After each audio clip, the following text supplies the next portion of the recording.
ராஜ்டியூப் ஆலய தரிசன நேயர்களுக்கு வணக்கம். இப்ப நம்மளோட இணைஞ்சிருக்கிறது யாருன்னு பாத்தீங்கன்னா நையாண்டி சித்தர் காந்தி முருகேஸ்வரர் அவர்கள் தான். வணக்கம் சார். வணக்கம். இந்த வீடியோல நம்ம என்ன பார்க்க போறோம்னா 2026க்கான புத்தாண்டு பலன்கள் எப்படி இருக்கு, ராசி பலன்கள் எப்படி இருக்குன்னு பார்க்க போறோம்.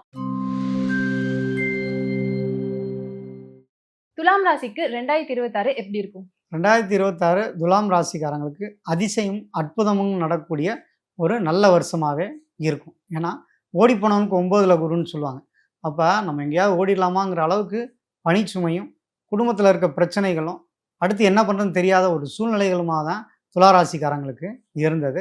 அதுவும் குரு பலம் கிடச்சும் அது அவங்களுக்கு சப்போர்ட்டிவாக இல்லை. 2025 சனி பலம் கிடச்சி சனி வக்ரமாக இருந்தனால ரெண்டுமே சப்போர்ட் பண்ணாத ஒரு இக்கட்டான சூழ்நிலையில் தான் துளாராசிக்காரங்க தான். நல்லது கண் முன்னாடி இருக்குது, ஆனால் அது கிடைக்காமல் இருக்கக்கூடிய ஒரு சூழ்நிலையில் தான் இருந்தது. கண்ணுக்கு எல்லா வெளிச்சமும் தெரியுதுங்க, ஆனால் கைக்கு வர மாட்டேங்குதுன்னு வருத்தப்பட்டாங்க. ஸோ அதெல்லாம் இந்த ஜனவரி மாதம் உங்களுக்கு யோக பலன்கள் ஆரம்பிச்சிடும். இது படிப்படியாக உங்களுக்கு யோகத்தை தான் கொடுக்கும். இது 2026 முழுதுமே உங்களுக்கு யோகத்தை கண்டிப்பாக செய்யும். துலாம் ராசி நேயர்கள் 2026 அப்போ கல்யாணம் பண்ணலாமா? திருமணம் அப்படிங்கிறது உங்களுக்கு நல்ல ஒரு நேரத்தில் கல்யாணம் பண்ணணும் அப்படிங்கிற ஒரு சூழ்நிலை கட்டாயம் ஜோதிடப்படி விதி உண்டு. அதனால் இப்போ இருக்க 9ல் குரு இருக்கனால அவசியம் திருமணங்கிறது பண்ணிக்கலாம். அது தை மாதம் வைகாசி வரைக்கும் இருக்குது. இந்த யோகமான இந்த காலகட்டங்களை கரெக்டாக பயன்படுத்திங்கன்னா நல்ல வரன் கிடைக்கும். அல்லது உங்களுக்கு விருப்பப்படி நல்ல ஒரு திருமணம் நடக்கக்கூடிய ஒரு அற்புதமான நேரம். உங்களுக்கு எவ்வளோ பெரிய கஷ்டங்கள் நஷ்டங்கள் இருந்தாலும் நீங்கள் தேர்வு செய்கிற கணவர் நல்ல முறையில் அமையக்கூடிய ஒரு நல்ல வரன் நல்ல பெண் கிடைக்கக்கூடிய அமைப்பு துளாராசிக்காரங்களுக்கு உண்டு. மகிழ்ச்சியாகவும் உற்சாகமும் இருக்கும். அதனால் கிடைக்கிற வரனை இமீடியட்டாக கல்யாணம் பண்ணிக்கோங்க. ஏன்னா உங்களுக்கு மே மாதம் வரைக்கும் 9ல் குரு இருக்கும். அதுக்கப்புறம் 10ல் குரு போயிடும். 10ல் குரு போனால் இடமாற்றத்தை ஏற்படுத்தும். அப்போ அந்த நல்ல நேரம் இருக்கப்போ திருமணம் பண்ணிக்கிறது துளாராசிக்காரங்களுக்கு நல்லது. ஓகே சார், திருமண வாழ்க்கையை பற்றி இப்போ தெரிஞ்சுக்கிட்டோம். அதே மாதிரி இப்போ ஒருத்தங்க சொந்த தொழில் பண்ணலாமா, இல்லை வேலை வாய்ப்பு எல்லாம் எப்படி இருக்கும், படிப்பு அதெல்லாம் எப்படி இருக்குன்னு சொல்லுங்க சார். துளாராசிக்காரங்க சின்ன பிள்ளைகளை பொறுத்த வரைக்கும் அவங்களுக்கு கல்வி நிலை அப்படிங்கிறது மந்தமாகவே இருந்தது. நல்லா தாங்க பரீட்சை எழுதினேன், ஆனால் மார்க் வரல.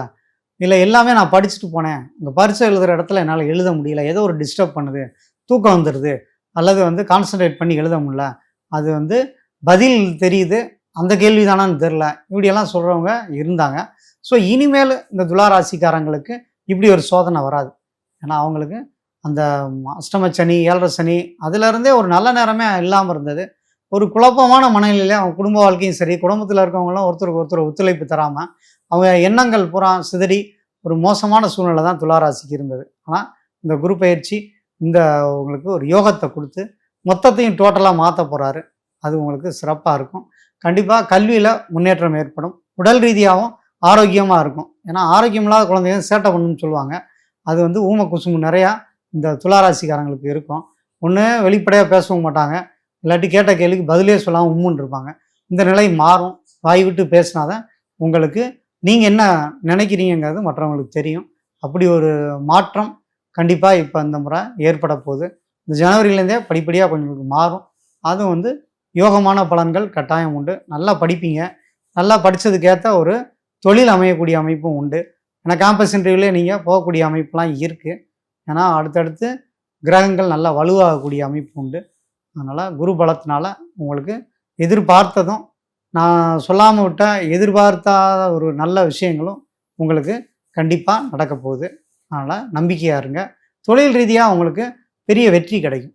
ஏன்னா நமக்கு தொழில் அப்படின்னா இதுவரை இடையூறாக இருந்தவங்க விலகி போயிடுவாங்க. உங்கள் வேலை செய்கிற இடத்துல உங்களுக்கு யாரெல்லாம் மன அழுத்தம் கொடுத்தாங்களோ அவங்களாம் வேறு இடத்துக்கு டிரான்ஸ்ஃபர் ஆகி போகிறது உங்களுக்கு உற்சாகத்தை கொடுக்கும். நீங்களே கூட இடமாற்றம் பண்ணிக்கக்கூடிய சூழ்நிலைகள்லாம் வரப்போகுது. உங்கள் குடும்பத்துலேயும் சுப நிகழ்ச்சிகள் நடக்கும். பிள்ளைகளுக்கு ஒரு வேலை வாய்ப்பு கிடைக்கிறது. அல்லது உங்கள் குடும்பத்தில் இருக்கிறவங்கள உங்களோட உங்களுக்கு நல்ல ஒரு அன்பாகவும் பாசமாகவும் நடந்துக்குவாங்க. நிறைய மாற்றங்கள், எதிர்பாராத நல்ல மாற்றங்கள் உண்டு. அதனால் இந்த இயர் உங்களுக்கு நல்ல வருஷமாக கட்டாயம் இருக்கும். ஓகே சார், கடன் பிரச்சனைலாம் நீங்குமா சார்? நிறைய கடனால் அவதிப்பட்டவங்க அப்படிங்கிறத விட கடன் கொடுத்து ஏமாந்தவங்க துளாராசிக்காரங்களில் அதிகம்.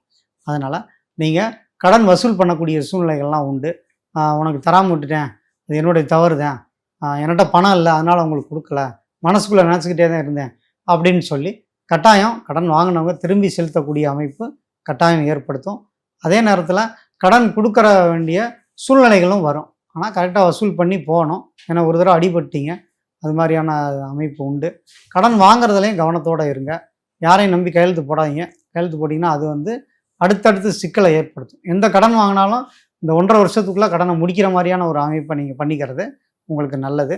குறிப்பாக சுவாதி நட்சத்திரத்துக்காரங்க தான் எச்சரிக்கையோடு இருக்கணும். அவங்க தான் ஒரு இடத்துல இல்லாமல் காலில் சக்கரம் கட்டிக்கிட்டு சுற்றுற மாதிரி சுற்றி போய் ஏதாவது ஒரு வலையில் போய் மாட்டிக்குவாங்க.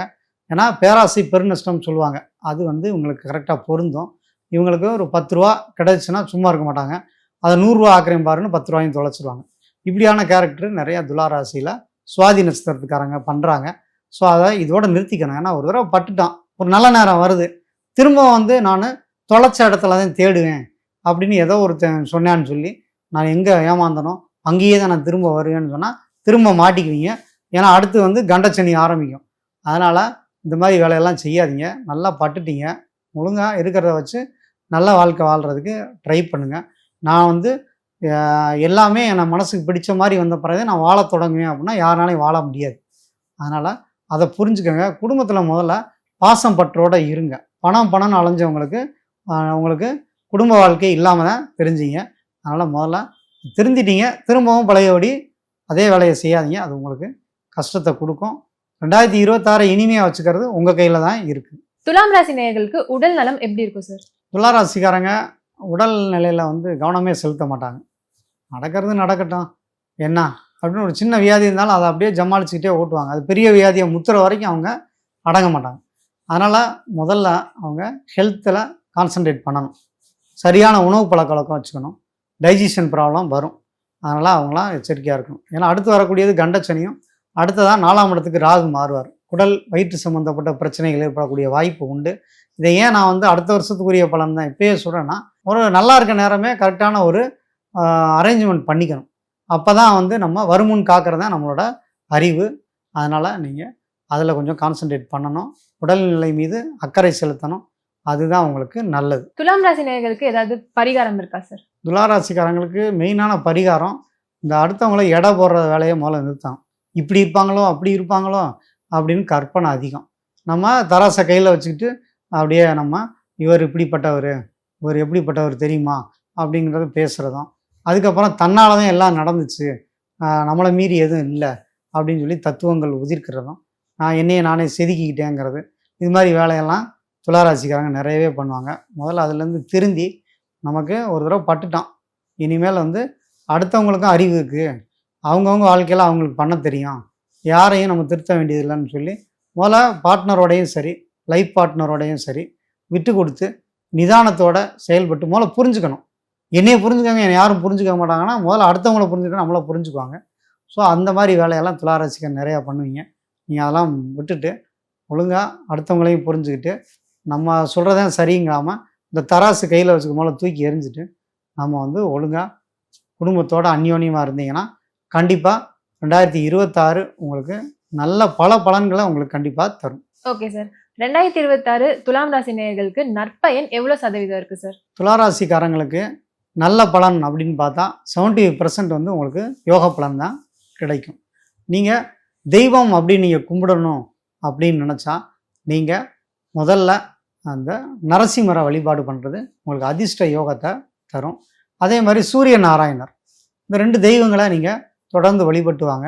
அது உங்களுக்கு பெருத்த யோகத்தை தரும். இந்த 75% உங்களுக்கு அதுவாக அமையக்கூடிய அமைப்பு தான் உங்களுக்கு இருக்குது. அதனால் அந்த யோக பலன்களை மேலும் கூட்டுறதுக்கு நீங்கள் தெய்வ வழிபாடுகள் பண்ணிக்கோங்க. நல்லா மெடிடேஷன் பண்ணுங்கள். இதெல்லாம் உங்களுக்கு 100% வெற்றியை கண்டிப்பாக கொடுக்கும். அதனால் கிடைச்ச இந்த ஒரு நல்ல வாய்ப்பை எதுவாக இருந்தாலும் சரி பயன்படுத்தினீங்கன்னா உங்களுக்கு 100% வெற்றி கட்டாயம் உண்டு. Okay sir. சிறப்பான தகவலுக்கு நன்றி. நன்றி.